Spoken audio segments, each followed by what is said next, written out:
So this is the LED bulb I purchased on eBay. This is a Chinese one. After 2 months of use, they started to fail, all of them. Not even one of them survived. So I thought maybe there is a common cause of the failure. They were kind of fading away. These faults are made me curious what is the cause of the failure. I took them apart. This one is a one piece, and I have taken one apart so you can see what is the cause of the problem. I get a little bit closer and try to focus on it. Sorry if I'm not doing well. Okay, now it's not so bad. So there is 2 lines on the middle. Those holes are on the heatsink or the housing, and behind that there is the heatsink of the LED. If I move it, you can see there is a gap between the housing and the heatsink of the LED. I can actually move it. Now you can see it better. It's moving. It means there is a gap in between.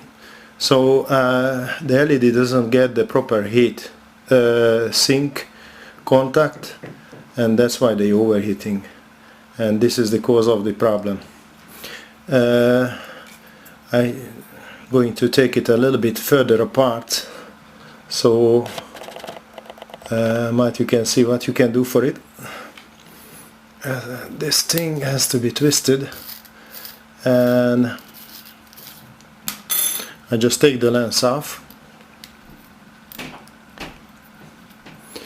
and you can see this is the LED here, and this is the heatsink of the LED on the bottom. Just trying behind the LEDs if I can get it out.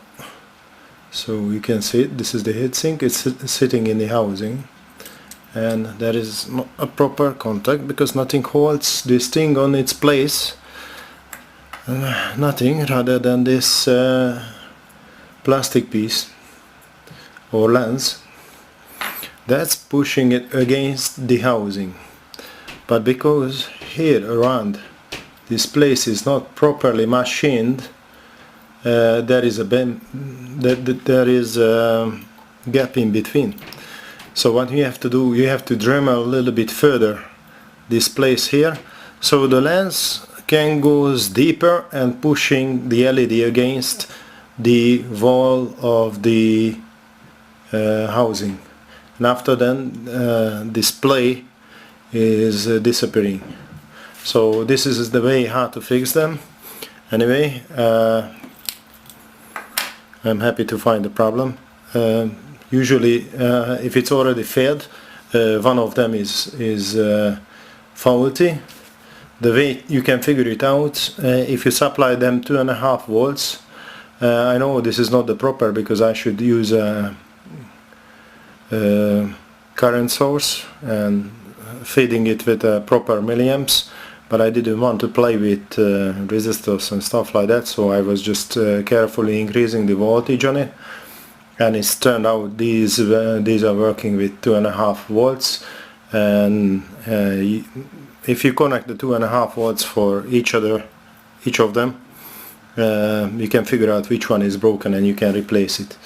And after then, what you can do, you can put a little bit more grease on it, and again just machine it a little bit lower by Dremel, and after then it's going to sit perfectly on its place and get a proper cooling, and it won't fail again. So this is the cause of the fail of this kind of LED bulbs.